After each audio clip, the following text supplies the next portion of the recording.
6 months later, I was facing a life bid, a natural life bid. And I ended up getting 10 years. My brother ended up getting 15 to life. Wow. And, we kept running into each other in and out of the same place. I was in Walpole prison for a little bit. Then they sent me to Sousa Baranowski. That's the max. They used to have like these little things on the bottom of the bed just to hold up the spring. So when the dude is on the bed, he ain't falling through. Yeah. Somebody sawed it off and went and took somebody out with that.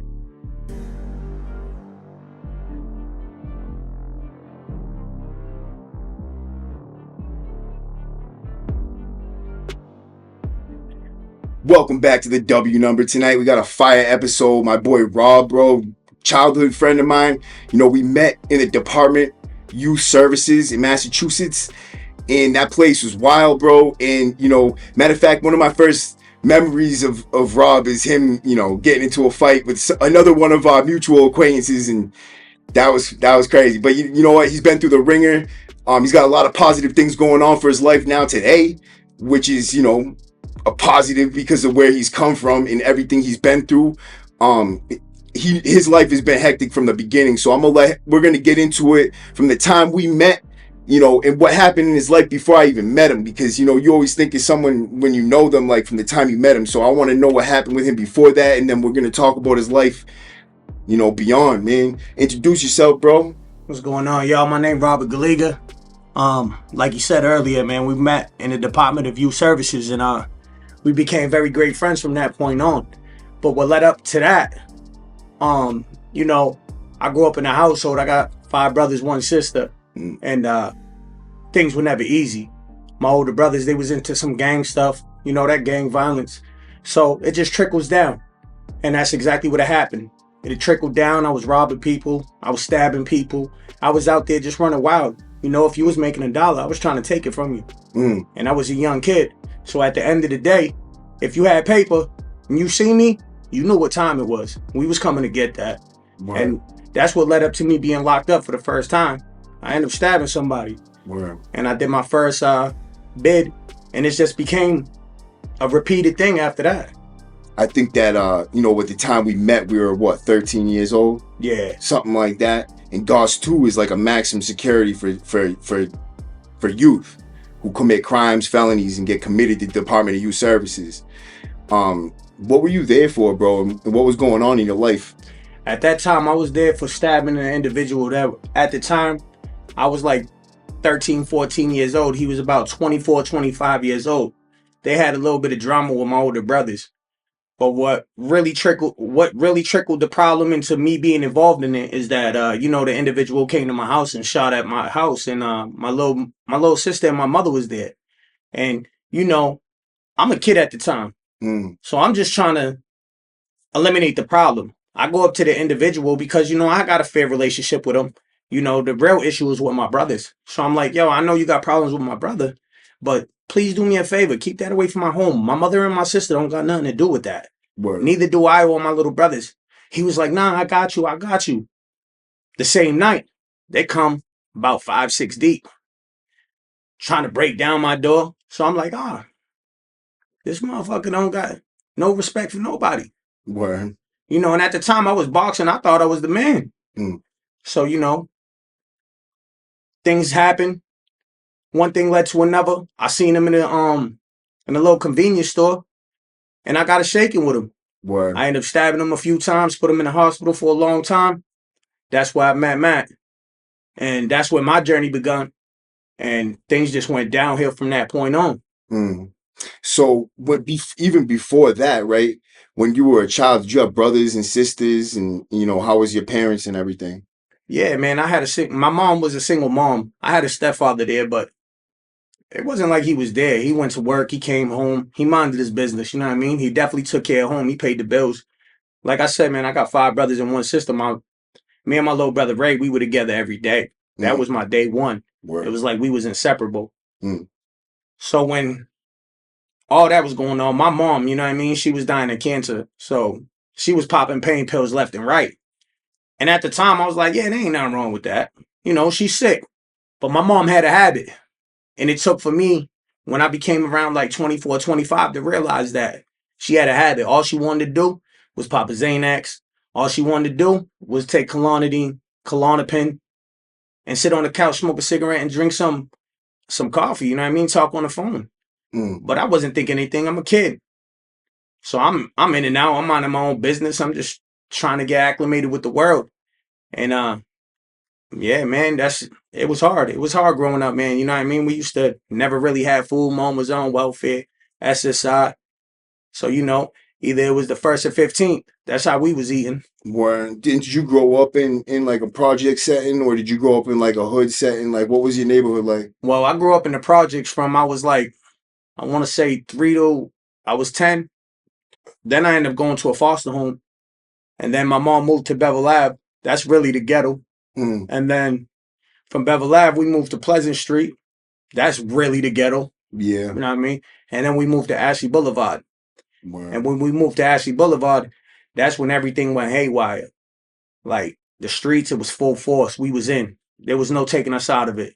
You know what I mean? That's what we was known for. So. And was that a gang, or was that just like a street crew? Or? Well, my brothers had this little gang called the TMC at the time. It was called the Mafia's Clique.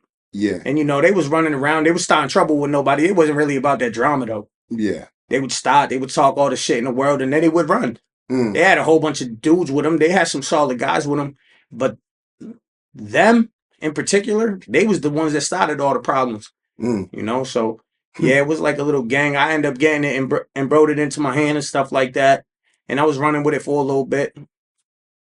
Man, so growing up in the streets like that, what age were you when you first touched a gun? The first age I was when I touched the gun, I was 13 years old. Damn. I remember it like it was yesterday. It was a 22 revolver style, looked like a Western gun, long nose. That was the first gun I ever touched in my life. First gun I ever shot in my life. And if you ever had off the books, whatever. I mean, if we can cut this out if you want, but have you ever had to pull the trigger on somebody? Absolutely, man. You know what I mean? It's something I'm not proud of, but at the end of the day, when you live in this life, it's necessary. It's necessary. You know what I mean? Even if you don't hit nobody, it's necessary due to the fact that you're letting your enemy know that I'm coming and I'm not playing with you. You know what I mean? Obviously, the goal is to get the enemy. Yeah. But right. But if you're trying and you end up missing, whatever, they know what time it is. At least someone's coming for them. Yeah, they're like, this 14-year-old kid ain't playing. He ain't playing. One day he gonna get close enough and he gonna put something in you. Yeah. You know what I mean? So it's not like, at the end of the day, like I tell people all the time, bro, like you got to start somewhere. You're never going to be perfect nowhere. Word. You get what I'm saying? So as long as you're taking the initiative at that point in your life and that's what you're dedicated to doing, even if you miss, I know you're going to try again. Yo, so let me ask you this, right? Growing up, you were heavily obviously involved in the streets and all that, and you're a street dude, you know what I mean? So but it shows obviously in all of us, like, you could tell, especially from Massachusetts, we got a certain swagger to us. Yeah, that ruggedness. But how did that carry over into DYS? Did it help you out, like street smarts and toughness and just getting by and shit? Well, I don't want to say it helped out, but it led me to lead out who was fake and who was real. You get what I'm saying? Like, hell yeah. Being who I was led me to fighting a lot. Right. Allowed me to be locked in the box by myself. I don't want to say the box because in there we was in a room. Right. You know what I mean? So I don't really want to say the box. You'd fight a couple days, you'd be back out. Right. So yeah, I'll say it helped me. I mean, in a way, no, because it just allowed me to really like do things that I really didn't want to do. You get what I'm saying? But then in a way it did. So like it's like a 50-50 split for me. You get what I'm saying? Because like it allowed me to see the fake in people. Yeah. You know what I mean? Yeah. And did you have like anybody that wrote it out with you from day one, like your mom or someone like that? Not really, man. My mom, she didn't have no transportation, so it was hard for her to come see me. But I guarantee you, and I'll tell you one thing for sure, she always answered that phone whenever I called. Word. You know what I mean? I never really got any visits. I got about 2 or 3 visits my whole time being incarcerated when I was a child. Mm. You know what I mean? So at that point in my life, it was kind of hurtful because you always want somebody there for you, especially when you're that young. I don't care how tough you are, you always want somebody there by your side. Right, bro. And at times I felt like I didn't have that. When Christmas came around, Thanksgiving came around, I'm seeing all these dudes going to visits, and I'm like, yo, what he got that I don't got? Yeah. You get what I'm saying? So that kind of bothered me, man. Word. You know what I mean? And how big was it just to even have that phone? Like someone pick up the phone as a kid sitting at DYS. I mean, it was crucial.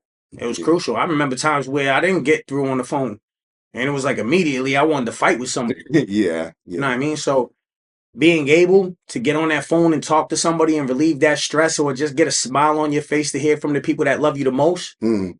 was important. Word. And so yeah, so it was crucial. It was a very, very detrimental part of my life, man. If you answered that phone, I felt like my loyalty, my respect could never be lost. Yeah. Word. You know what I'm saying? That's dope. So how long did you end up spending in DYS? Did you end up getting like going all the way to you were 18, and then what happened after that? Um, I went till I was 17 years old. I ended up getting out, I want to say like a month and a half before I was 18 years old. Yeah. And when I went into the street, I went full throttle. Word. You know what I mean? I went back to doing the same exact things that I was doing, but this time I was really homeless. I had nowhere to go. Word. I was in and out of crack houses. I was selling crack, and I was continuing to rob people. I didn't have no problem robbing you, bro. I'd walk up on you. I see you with something. Hey, let me get that. You know what I mean? I'd knock you out, take your pockets, take your sneakers off you. Them are mine now. You feel what I'm saying? So it just got worse. And then me and my brother ended up catching a homicide together. Mm. You know, that led to me doing another 10 years in prison. I turned 18 years old. I want to say 6 months later, I was facing a life bid, a natural life bid. And I ended up getting 10 years. My brother ended up getting 15 to life. Wow. And, we kept running into each other in and out of the same place. I was in Walpole prison for a little bit. Then they sent me to Susan Baranowski. That's the max. Yeah. Then I ended up going to Shirley. Yeah. And that's where I wrapped up from. Mm. What was your experience in prison like? Go to Walpole, or do you go to Concord? Like, because I remember they had That was classification. classification Concord. Concord was still classification when you got up there. What year was that? That was in 06, 07. 06, 07. Okay, me and you got up, even me and you even went upstate pretty much the same year. I got Yeah. locked up in 06, but you were already upstate in 06. Yep. I had That's done when I like, was in Walpole. yeah. In 07. So I had been on the run while you already had got caught. Yeah. Yeah. So, you get up to Concord, and what's it like in Concord back then in classification? Um, Back then, I want to say it was real live when I got in there. To be honest with you, I'm 18 years old. I'm seeing grown men walking around. Mm. So the first time I get a celly, he's talking to me. He's like, "Yo, this is how we do it up here. This we do X, Y, and Z. Mm. You mind your business. You don't look in no cells."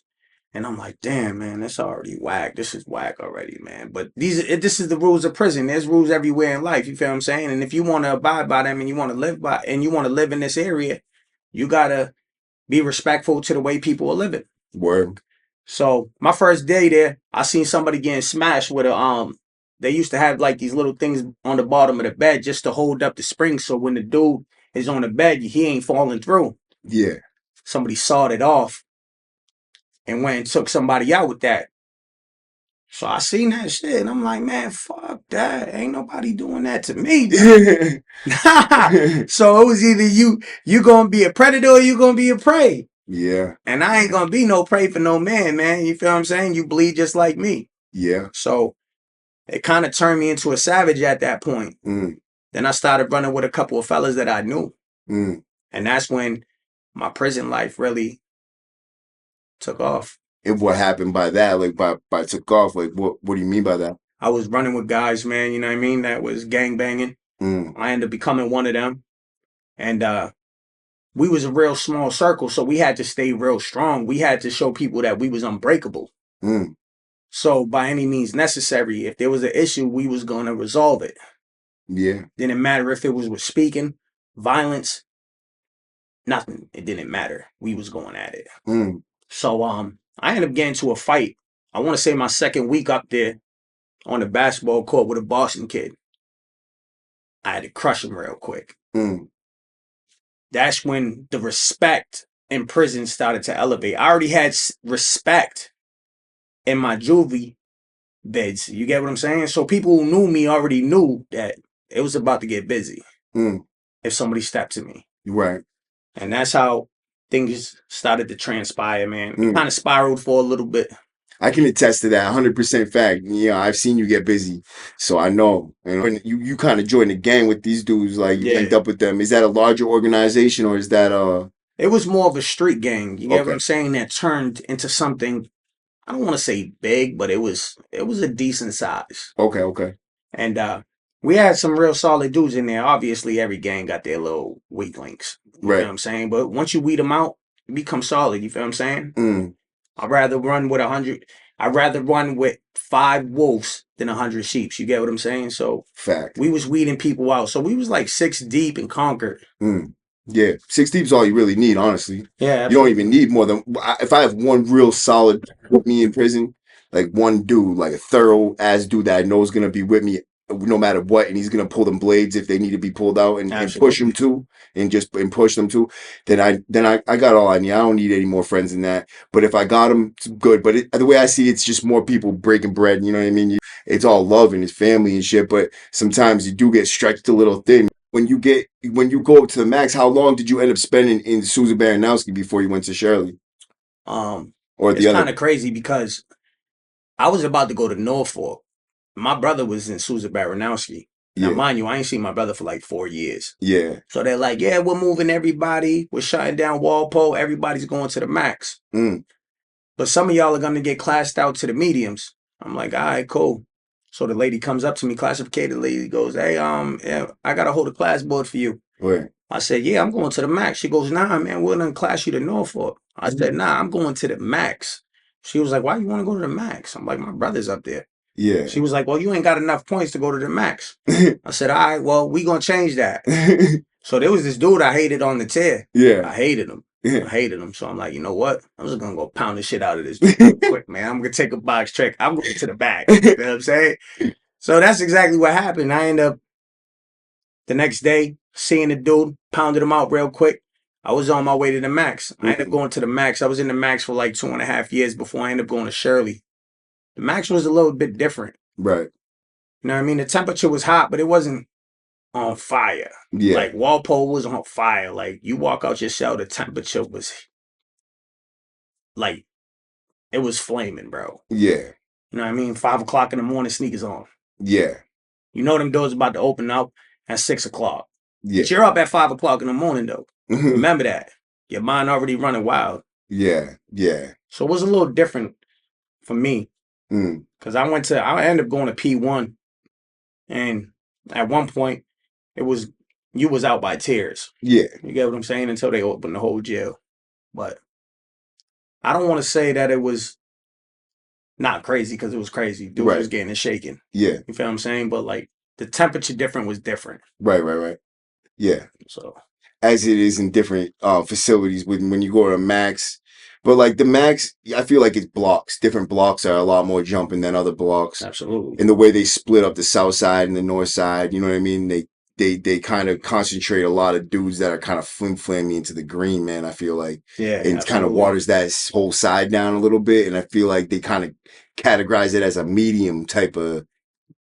Yeah, I don't know. Yeah, man. nah, you're absolutely right. I mean, the gray side was popping though. Yeah. And the gray side was popping. Yeah. Everything was going on there, man. When you heard that code, freeze all airways and intercoms, you know what I mean? It was the gray side getting it shaking. Yeah.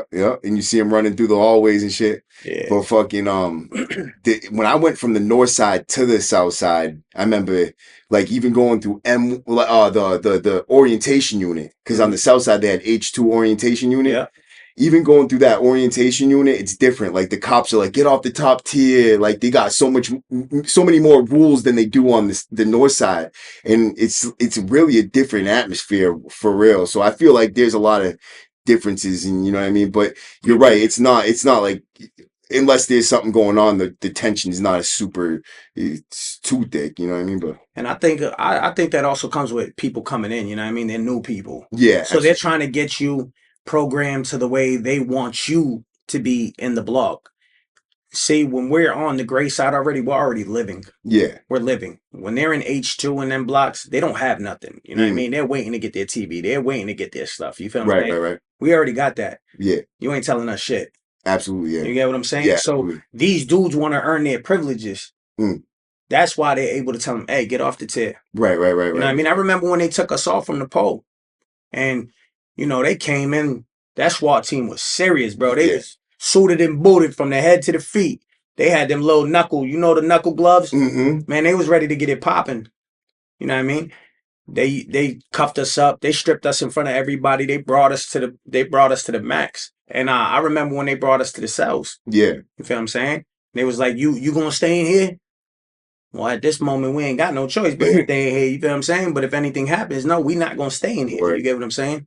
And that part right there allowed me to know, like, bro, no matter how many people you got on your side, at this moment, you ain't got nobody. Right. That double bunking crisis was serious. Yeah, That's what you're talking about, yeah, right? absolutely. Hell yeah, bro. I went through double bunking too. I was there through the whole double bunking thing, mostly in the hole, Yeah. fighting and shit. But like, Yeah, yeah, you that was shit was over there dope. getting it popping though. You was Yeah, getting it shaking. yeah, yeah, nonstop, Maddie was wilding out of control, man. nonstop. Out of control. Yeah, those are the fun times too. I remember going to the hole. You would be able to, stack up fruit. Remember they had the fruit juice, Yeah. real fruit juice. They took all that away. Yeah, all that concentrated sugar. Gone. You know what I mean? But so we had all the good stuff to make booze with, Yeah. and I'd be in the hole getting smashed. Damn it. Getting drunk, having to. It felt like it was a lot different atmosphere in prison back then. A lot more respectful, but it was you had a lot more fun. I feel like there was more things going on. You Yeah, know what I mean? absolutely. A lot more stressful now. You know what I mean? I don't know why, but it's Because there was a lot more fear in the police. yeah, yep, yeah, absolutely, They really feared individuals. absolutely. As time came on, the generation started to change. Mm, As the generation started to change, they started to weed out all the real dudes. You get what word, I'm saying? word. Like, you go to prison right now, man, it's easy to live. Yeah. You get what I'm saying? You go to Mm, prison, you see all type of stuff. mm, It's the reason why I changed my life, because I was like, man, this is no code, there's no ethic here no more. You feel what I'm saying? You got your real solid dudes, but we're to ourselves. yeah. We're to ourselves because these kids are changing the game, bro. And it trickles down to all type of things, you know what I mean? Like, drugs has always been rampant in prison. Mm, That's irrelevant. You get what I'm right. saying? Like, that's just everyday life. But it's the way that they're acting on these drugs now. You get what I'm Yeah. saying? Like, Yep. the things that they're doing, the things that they're accepting with the homosexuality and all the things of that sort. You get what I'm saying? Like, snitches is living. You get what I'm saying? And just doing what they want to do. It was never like that. Nah, You, yeah, it's a you lot. couldn't live in no block if you was ratting on somebody, bro. Mm, no. And we were in Old Colony for a little while together too, Yeah. right? How did you end up? So, what was your journey like? You went from the max to Old Colony to the medium. Like, what was it like? Nah, see, I ended up getting out in 2014. I was home for 3 years. Mm, I was home on the street. I was really moving and grooving out there. I was shaking out there. You know what I mean? We was getting it popping. Me and the fellas. I had a nice little team. We was making a little bit of paper at that time. 3 years down the road, I end up stabbing another person up. mm, I bailed out. Was home. I was on a bracelet. I get caught up for trafficking fentanyl. I bailed out that night again. The next day I go in. They revoke my bail. I end up hitting Dartmouth. I was in Dartmouth for like 9 months before I got sentenced to 10 to 15 years in prison. damn. But during that time, I want everybody to know my life wasn't so hectic. I had a beautiful baby girl.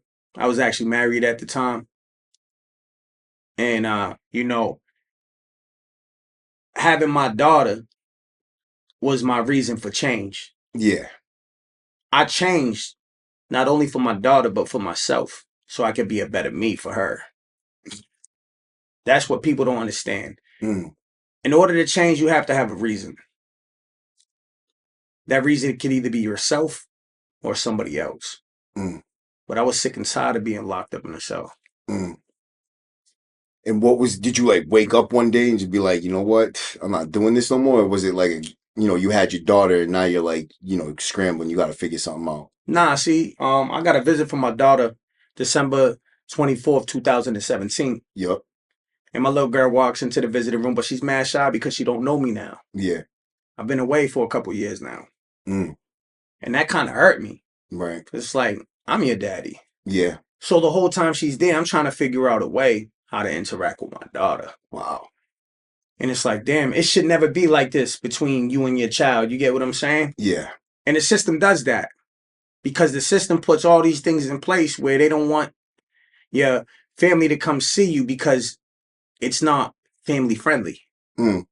So she sat down on my lap. I ended up getting a book. My daughter loves reading. Right. So she ended up sitting down on my lap. She got real comfortable. Then she put her leg here. She forgot about the book. She started playing with my bed. So I'm thinking this is the dopest thing ever. Yeah. She looks at me and she's like, Daddy, you don't get in trouble no more? So I'm not even thinking. I'm just saying, no, baby. No, I don't get in trouble no more. But her mother's literally sitting right in front of me. And her mother's looking at me like, yeah, I don't believe this dude. Mm. This is who he is. Right. You feel what I'm saying? So my daughter's playing with my bed. But at this time, my daughter got these little curls. You get what I'm saying? She got these big blue eyes. And she looks at me and she says, promise? Now, you know, because you're a real dude. When you make a promise to somebody, you got to fulfill that promise. Yeah. So I didn't answer her right away. My wife at the time was like, so what's it going to be? You going to keep your promise to your daughter or you going to still be in the street? Mm. So I'm sitting there thinking, I'm like, damn, man, I gave my life to the streets. I kept it 100 with all my guys. This little girl who I put in this world, I can't even promise her. So I'm looking at her and I'm like, you know what, man? Fuck all this shit, bro. Fuck all this shit. I got years and years and years in the penitentiary, man. Fuck all this shit. I'm not doing this no more. So I promised her from that day forward, I ain't never got in trouble again, bro. Never. And right now, that's going on 10 years straight.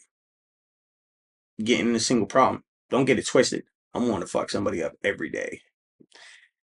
Damn, boy, that's fucking crazy. That give me chills just listening to that shit. You get what I'm saying? So it's like, bro, we have to control who we are because as individuals, we're men. Yeah. So that means we're leaders. Right. And because we're leaders, we have to change the narrative of what's going on today. Yeah.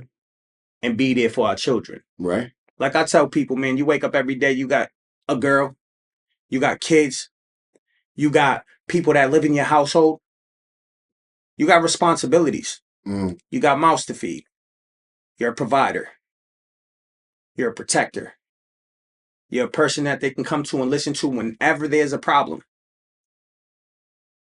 And I'm a father first before anything. So with that being said, that's the reason why I chose to change my life and be who I am today. I work 2 jobs. I don't go out no more. I don't party. I don't do nothing. I think I look good. You know? 18 years, man. Look at us, bro. We look good, bro. Absolutely, bro. I'm not shit, man. My life is so much different today. And yo, you can attest to that, and I can attest to your life being different. It's fucking crazy. Me and you were both crazy ass little kids, you know? And now we're grown ass adults, been through some fucking wild ass shit. Obviously, you've done a lot different. When did you start cutting hair, and where did you start cutting hair? So I started cutting hair 20 years ago. I started cutting hair at 18 years old. So the reason why I started cutting hair is because I was facing a life bit at the time. My mom was a big part of my life. She was the reason why I had Canteen at the time. Yeah. My mother ended up passing away in 2006 from cancer. So that means I had no money. I had no nothing. But I knew how to do lineups. I knew how to do shape ups.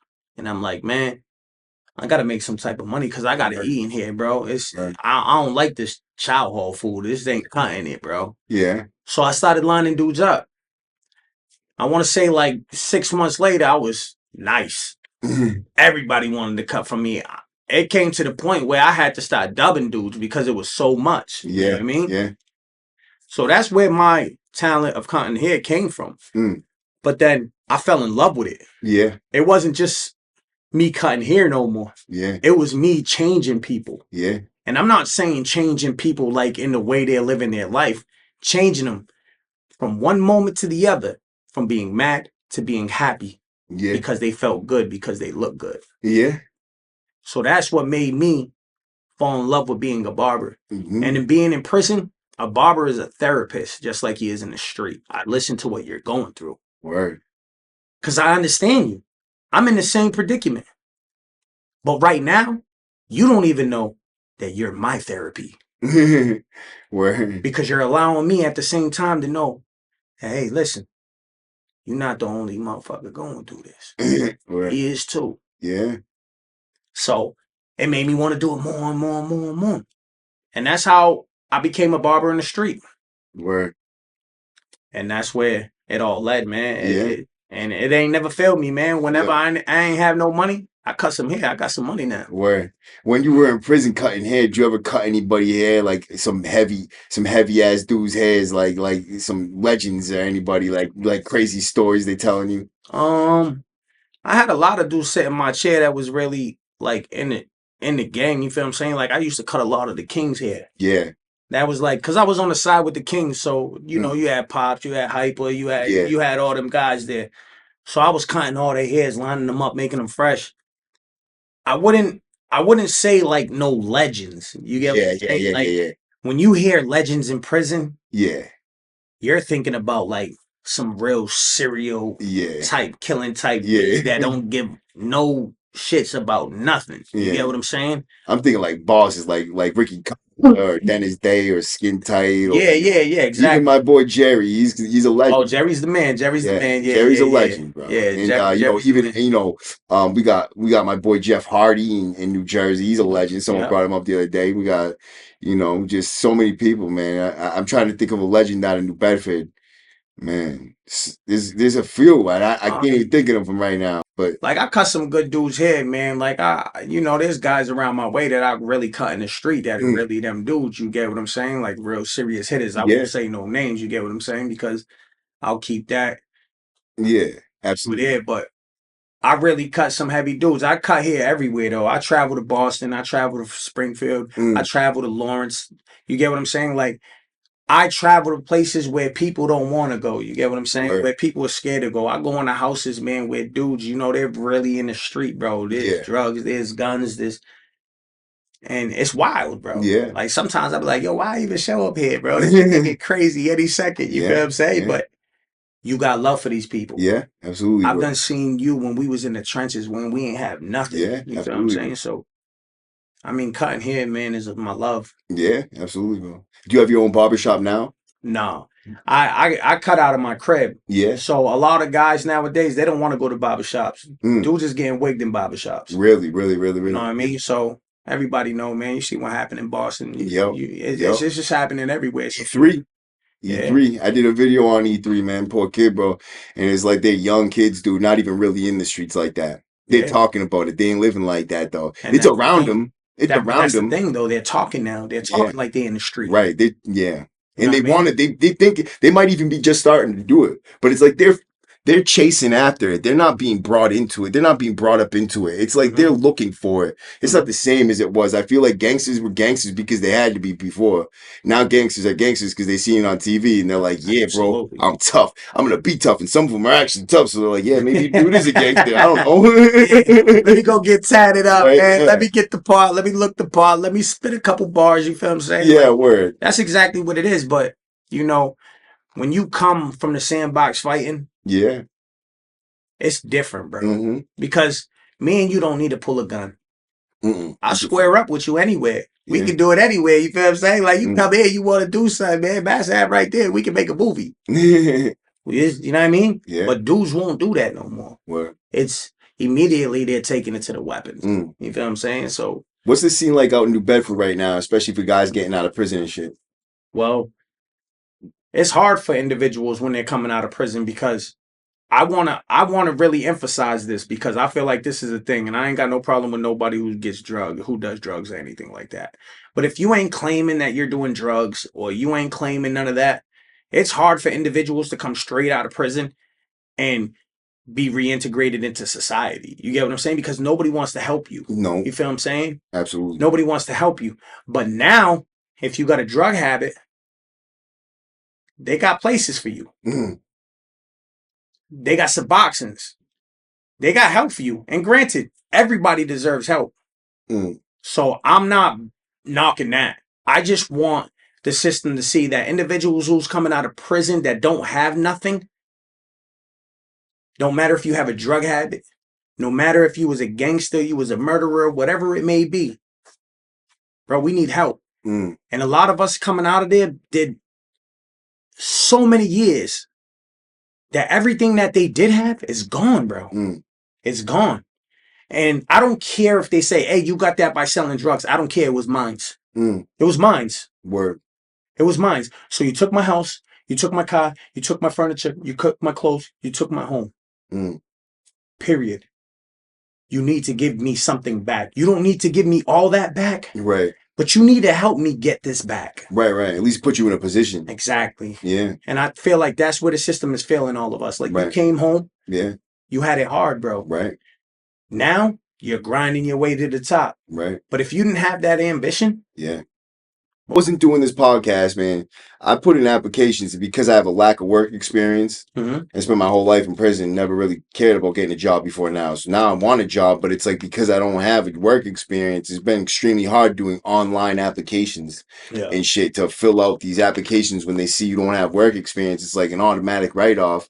I want to see people face to face, but they don't do that anymore. So it's like filing applications online. People can't see you and know you're a personable dude. They just see, oh, this person, he's a criminal, he's been committing felonies, and he has no work experience. Like, yeah, you're back at the list, you know what I mean? Yeah, like, for sure. It's got to be a job no one wants, you know what I mean? And that's what's really fucked up with our society, bro, because how many people you lose while you was locked up?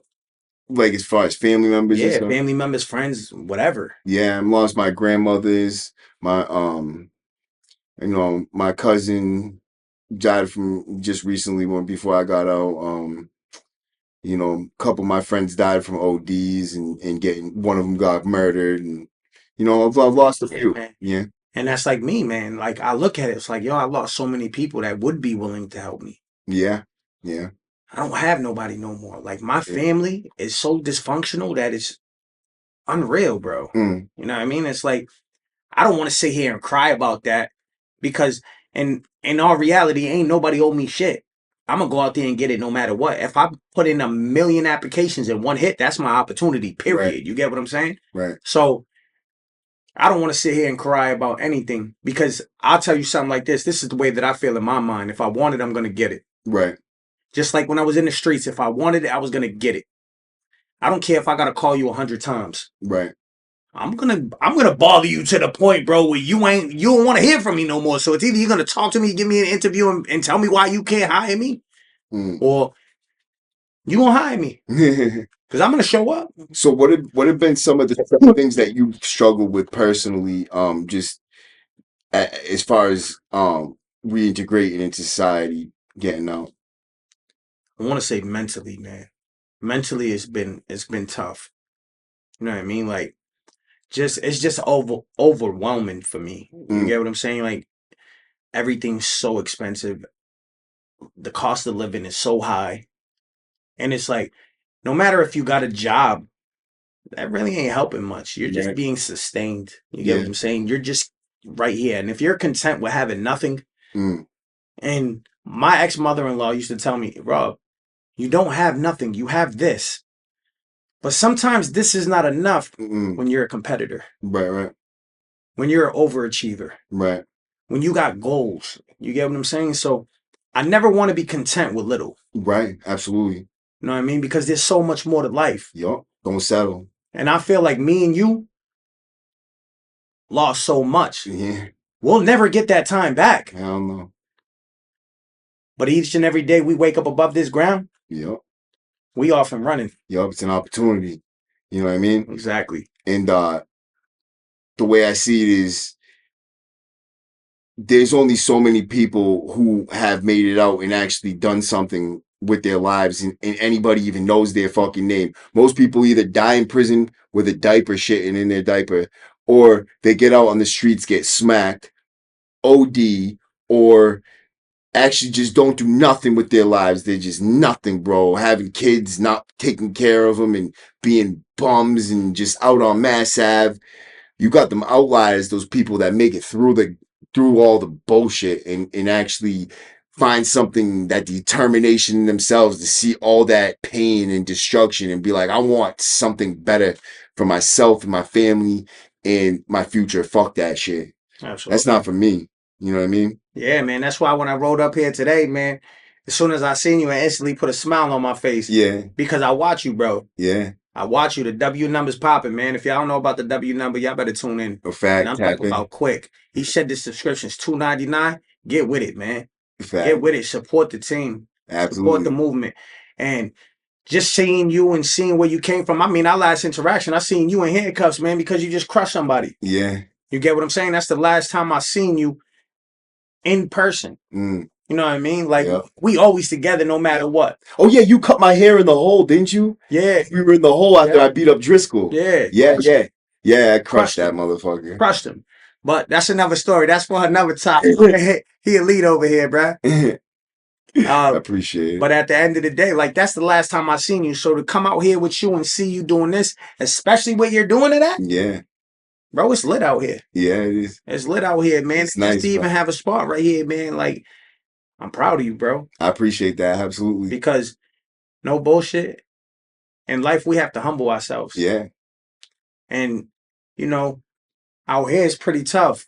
Absolutely, bro. And like, it's just to the point, bro. It's either that or this. And I don't know about you, but just sitting here with you and being able to vibe on the outside. Yeah, absolutely, bro. It's way better than there. Hell yeah. You ever wake up some days and you're like, damn, man, how the fuck did I get here? Like, you feel so grateful for your life? Hell yeah. Yeah. Every morning when I get up and I see my family in the house and I see my little girl laying there, my girl on the bed. Yeah. And I walk into my living room and see this big ass TV instead of this 13-inch. Yeah. Nice, comfortable couch, table. You know what I mean? I make my coffee. Yeah. I'm in peace. I'm in silence. Yeah. And I'm getting ready for work. I'm like, this is life, bro. Yeah, hell yeah, bro. This ain't no millionaire's life, but this is life. Yeah. And that's the product of your hard work from the time you got out. Absolutely. That's the best part. So I've been home 5 months. I'm on a bracelet right now. Yeah. But I got my own apartment. I got my own car. I work 2 jobs. And I couldn't be more humble. I don't sit here and rub what I did in anybody's face. But I achieved so many goals along my way being incarcerated to help me where I'm at now. And it didn't go to waste. Word. And I won't allow it to go to waste. Word. What are some of the things that you think about when, you know, you see somebody that you want to smash out, or, you know, something comes along your way and you might get in trouble? What comes to mind? Well, I see individuals that I had problems with back in the day since I've been home. And I ain't gonna lie, man, I'm getting out my car and I seen this dude and I'm like, man, I hope this dude don't say nothing crazy, bro. Because at the end of the day, I've done so much wild stuff that some situations are always gonna stay the same. You know what I'm saying? Yeah. And it's like, bro, I'm just hoping that this man grows up. Right. You feel what I'm saying? So I've been in some situations where I've seen individuals that I had issues with, but now they're grown. They got their families, they got their kids, they got their jobs. They don't want problems no more. Word. So for me, the biggest obstacles I had since I've been home, bro, is really just like being confined. Yeah. Due to this bracelet. Yeah. I really can't move. Right. You feel what I'm saying? Like everything I do has a limit. Right. You know what I mean? Like, bro, I want to travel. I want to see the world, bro. Yeah. I'm 38 years old. I ain't seen nothing. I ain't been nowhere. You're right. And when you came home, you didn't have nothing, right? Nothing. That's what's up, bro. I'm proud of you, kid. You're making it. And, you know, it's only us that can stop ourselves, bro, when it comes to that, bro. Absolutely. Like, I will say, though, I had a better opportunity than most. I came home with money in my pocket because I was in a pre-release. Oh, yeah. Let's talk about the pre-release real quick, bro. So you were in a pre-release before you went home. What pre-release was it, and how were you able to make all that money, bro? So I was in Palmville Correctional Center. That's in Norfolk. Right.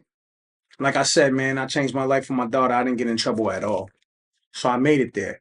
And I end up getting a job as a cook. Mind you, I ain't know nothing. I knew how to cook because I took a culinary class, but I didn't know how to cook in no environment like that. That's fast paced. Where? So I'm going in there and I'm like, yo, bro, not like that. I'm like, I'm here for an interview. Yeah. And I want to be a cook. Yeah. He was like, oh, you're going to be a line cook? What you want to do, a prep cook? I was like, no, I can cook. Yeah. And he was like, you got your serve safe? I'm like, yeah, I got my serve safe. So now, mind you, they're seeing me, I'm coming out of prison. They're like, oh, I could pay this dude $16. Yeah. And he'll work all day. Yeah. For $16. Yeah. So make a long story short, that's what they did. They slaved me. Yeah. So I was getting my 40 hours plus some. And I ended up stacking up like $14,000. Wow. For 6 months. I worked for 6 months. But for 6 months, I damn near worked every day. Yeah. Every day. Yeah. See, in the pre-release, they say you need 1 day off. So sometimes my boss would be like, hey, can he work the 7th day? Yeah.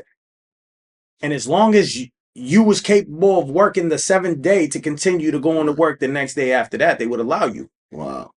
So I used to tell them, hey, man, you can call me whenever you want. So sometimes I'm working 21 days straight. Damn. Without a day off. Damn. So I was banking it in there. But the thing with me was I minded my business. Right. Because everybody was telling on each other. Right. What was the atmosphere like in there? Like, what's a pre-release actually like? And what is it actually? Is it still prison? You're still doing your bid, right? Yeah, you're still doing your bid. The thing is you're not locked down. Your doors are open. Right. Your doors are open. You get to roam around. Obviously, you got your count time. You got your stuff like that. Yep. But you don't feel locked up. Right. You got real mirrors. You get to go outside. You see trees. In prison, you ain't seeing no trees. Yeah. You know what I'm saying? One day I went outside. I seen squirrels and these little chipmunks running around me. I'm like, bro, I can't even believe this. But it's peaceful. Yeah. You don't got to worry about fighting. Right. The thing is there's a lot of telling. Yeah. Dudes are telling on everything. Right. So the number one thing I tell anybody who goes to a pre-release, shut your mouth, mind your business, and talk to chosen few that you know that are solid. Right. That was the thing for me. Was it a regular prison unit or was it like an outdoor type facility? Like, what was it like? It was like units. Yeah. It was like units. Yeah. They were wooden doors. Right. But they had knobs on them. Okay. You know what I mean? They had knobs on them. You go in the room. Yeah. They got spring beds. They got these big lockers. You know what I mean? Wow. But they're wooden. Nothing's metal. Right. You know what I'm saying? So it makes you feel like you're taking one step into society. Right.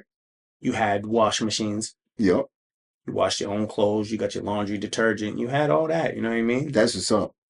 So it was peaceful, bro. It was really, really peaceful. Obviously, you got individuals, man, that are annoying, but you got that everywhere. You got that in the real world. You got that in there. It was whatever. But my main thing for anybody who goes to a pre-release is to mind their business. Right. Mind, body, and soul. You keep them 3 things in check. It's game over. Right. Is there a lot of drugs down there? I heard just mad drugs, but people get high, they get told on right away. Yeah. So the thing is with a pre-release, man, is that everybody's trying to take the biggest rat spot.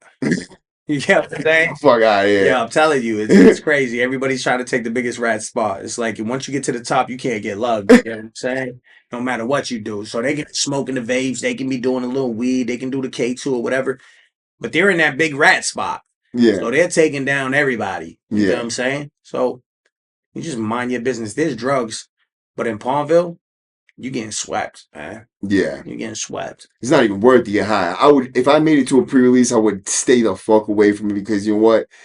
Getting there is like never land for me. I've been stuck in the max for so long. Like just getting to Old Colony that time I seen you, I was like, yeah. I was a weight off my shoulders for a little while. You were still out of your element there, though. Yeah, I was. Mean? A lot of things were bothering you because you're so used to a certain structure of things. Yeah. You know what I mean? Yeah. But I was in that gym every day. Every day. Yo, that shit was, I thought it was all right. It was like a fitness camp. You know what I mean? You go down there, there's not really a lot of drugs, but I was I was doing them because I was next to the dude that was getting them, but Yeah.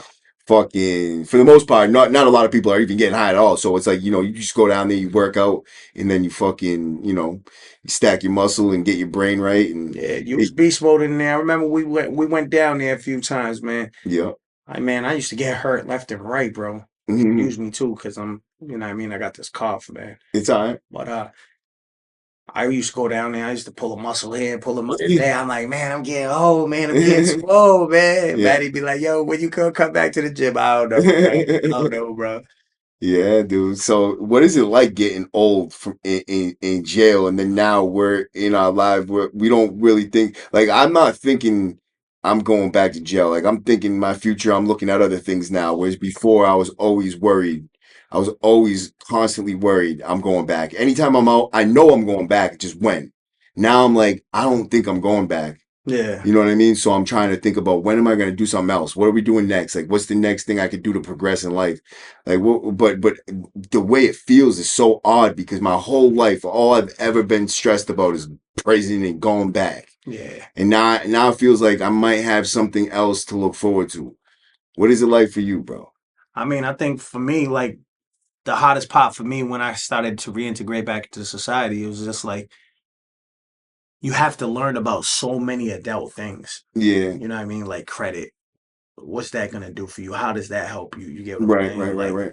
how much money do I need to live this life that I'm living right now? Right, You feel what I'm saying? Like, how do I take care of my daughter when I ain't never really took care of my daughter? right, right, So these were the stressful things that were going on into my life. Like you want to come home, you want to be loving, you want to be caring, but you don't want to overwhelm them either. right. So my stresses was like, how do I become this man to my family? Because I know how to work. I know how to do them things, Mm, but how do I build to get better? right, So each and every day, that's a struggle for me. And like a lot of people say, yo, you don't really reach out to nobody. You don't really talk to nobody. You don't really do this and you don't really do that. And that's because I'm focused. mm, I'm determined. You get what I'm saying? word, Because you got to be dedicated. mm, And to me, it's like, I don't need to have sex a million times a day. right, right, right. I don't need to be with my girl all day. Yeah, I got things that I have to accomplish right. because we're men. Mm-hmm. You get what I'm saying? So Yep. my biggest thing for me when I came home was telling myself that I don't have to get everything back Right, today. right, right, right, right, You right. get what I'm saying? It's like I got to do things at a slow pace. Because if not, instant gratification is what we live by. Mm, We're impulsive individuals. This is the reason why we continue to catch cases and do them things. mm, So I had to tell myself that. I had to tell myself that everything is not instant. It doesn't come over time. mm. Rome wasn't built in a day. You get what I'm saying? Like these little quotes that you hear all the time. And I always tell myself, there was a quote, and I ain't gonna lie, I heard it on the Transformers one time, Mm, right? And it said, money ain't never brought back or bought back a second of time. mm, So you can have all the money in the world, right. but you can't buy time, bro. Word. Absolutely. You get what I'm saying? Because that's in our minds. We see dollar signs. We're chasing these dollar signs, Hmm. but that ain't gonna buy you time. Right. So while we're here, you gotta humble yourself, make memories. Right.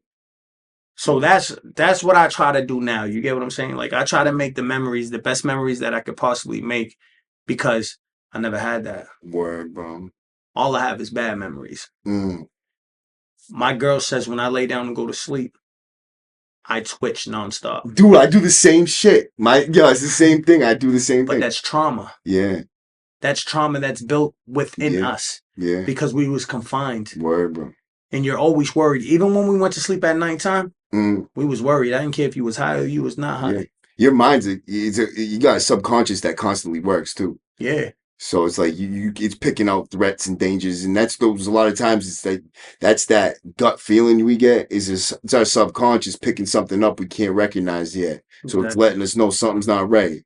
You know what I mean? You get that a lot in prison. We've been doing this since we was kids. Yeah, absolutely, bro. You know how much trauma we done seen? You know how much ass we done whipped? Yeah. You know how much blood that was done shed? Word. That's serious trauma. And that's just the violent part of it. Right. Being told what to do by individuals Mm-hmm. locked in. yelling at me to get in my cell, Mm-hmm. talking to me like I'm a piece of shit, like I ain't nobody on this earth. Right. Them things are all trauma. Absolutely, bro. Losing family. You know what I mean? Not being able to get a visit. Word. Them things play on your body, play on your mind, and it attacks your nervous system. Absolutely, bro. So when we go to bed at nighttime, I twitch nonstop. And sometimes she's so nervous that she gets away from Yo, me. my girl sleeps in a different bed. She can't sleep next to me because I twitch and I keep her awake all night. Yeah. Anything, yeah, it's fucking. And it's trauma. Yeah. But one thing we have to do is we have to recognize that. And we got to respect our woman for even being able to deal with that. Absolutely, bro. You get what I'm saying? Because our women ain't criminals. Right. So they don't understand that life. Right. Right. So sometimes that plays with me too. Yeah. You know what I mean? It plays with me heavy because it's like, you don't know what I've been through. But I don't know what she's been through. Right. Right.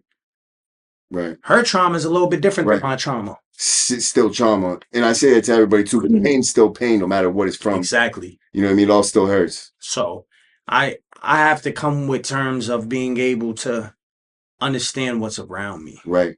You feel what I'm saying? Like when you called me up to do this podcast, I was like, bro, it's an opportunity, man, to put this out there, man. To put our lives out there. You know what I mean? You've been a childhood friend. You've been a great friend, very loyal. You don't find that no more. Your respect is up here. Appreciate that. You get what I'm saying? You don't have that no more. And I seen your dedication and your movement, man. And I was like, bro, you know what? This is what we have to do with each other. We have to support each other. Because if we ain't supporting each other, bro, who is? Right. Word. The world's already stacked against us. Absolutely, bro. They showed us their hand. Right. You know what? The elite tier of society sticks together heavy. You want to know why? Because they have something to gain by doing that.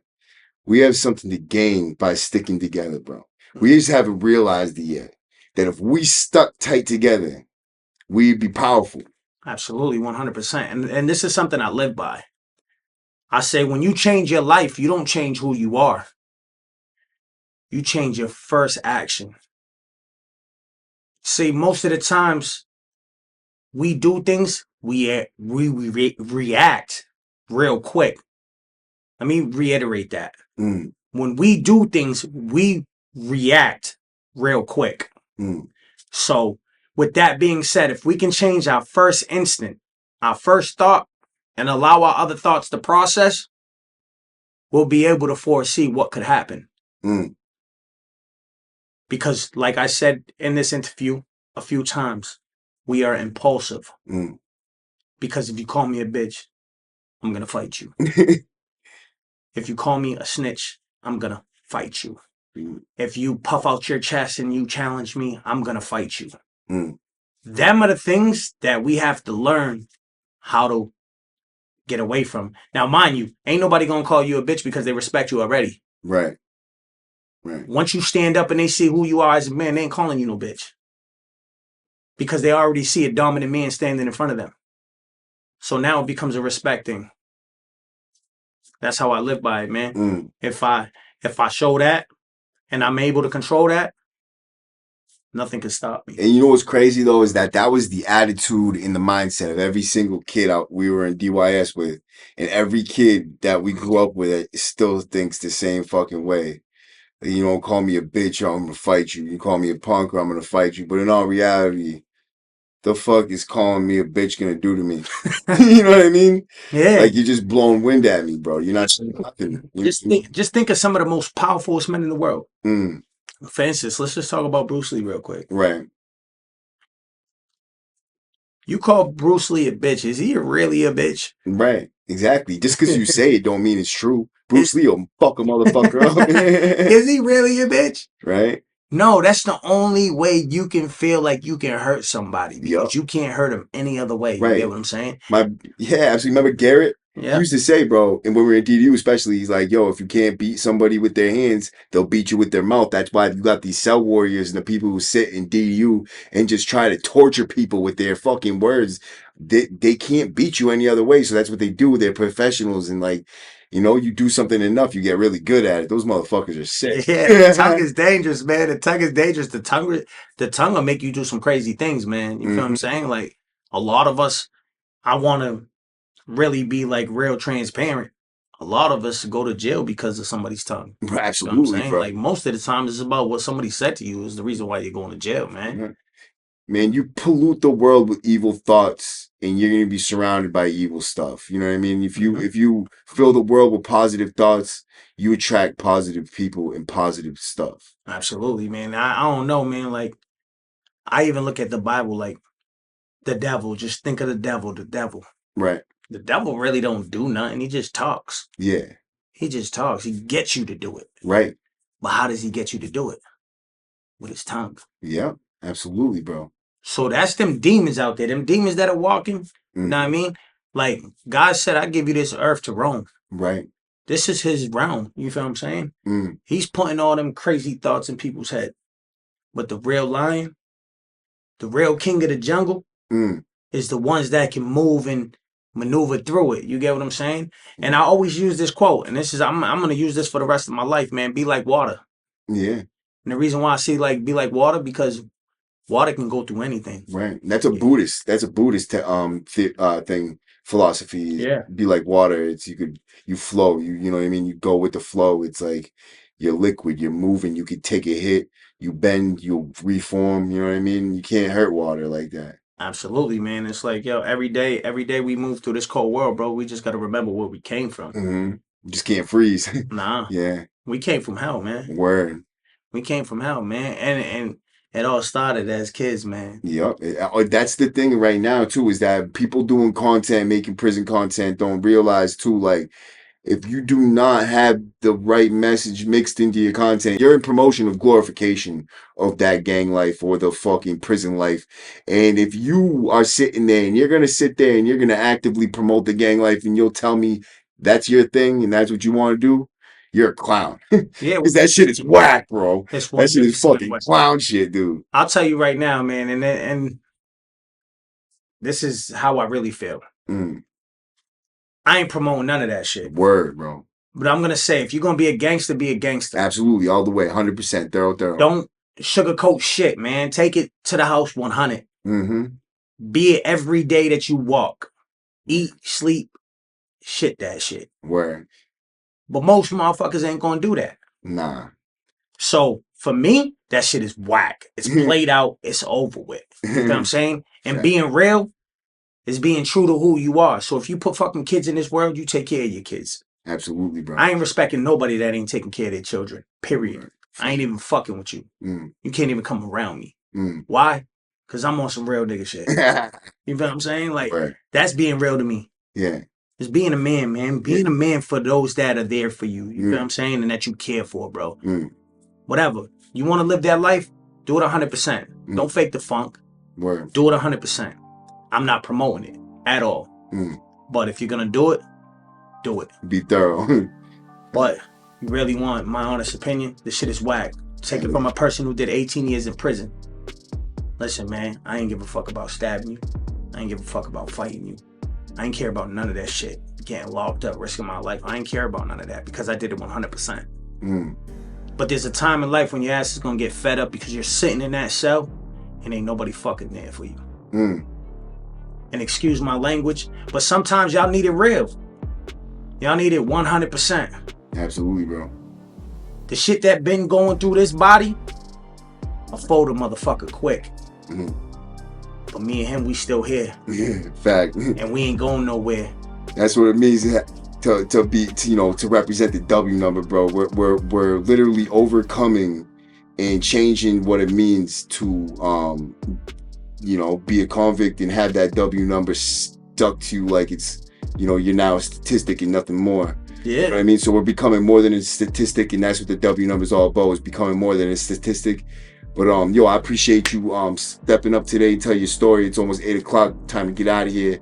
So is there any where can people reach you on social media and shit? Man, just type in my name, man. My name Robert Galiga. It comes up on all platforms. I'm about to put out my brand. It's Freedom Faith Productions. I'm gonna start cutting hair again, putting it all on my channels. And if y'all don't know how to spell my last name, it's Geliga. Word. Find me anywhere. My last thing is free all my guys, man. Absolutely. Everybody deserves a chance. All them real dudes sitting behind that wall, man, that are probably gonna die in there, they deserve a chance. Y'all see what's happening. You're letting people out and they're staying out and they're making a change in this world. And you know what? Y'all are fucking hating it because job security ain't there no more. Fact. You know what I'm saying? I appreciate you, bro. You already know that, my guy. Hey, everybody who showed up tonight, man, to watch this video, bro, I appreciate you for showing up. Hit the like button, hit the subscribe button. If you haven't, please join the channel for $2.99 a month. You can get access to exclusive videos and posts every single day. I appreciate everybody for supporting the channel. If you have some support, you could get my Cash App in any one of my videos on the lives. It runs on the bottom. But if not, you could ask for it in the comments and I'll throw it to you. If you want to support the channel, I appreciate that. For everybody else, W number out.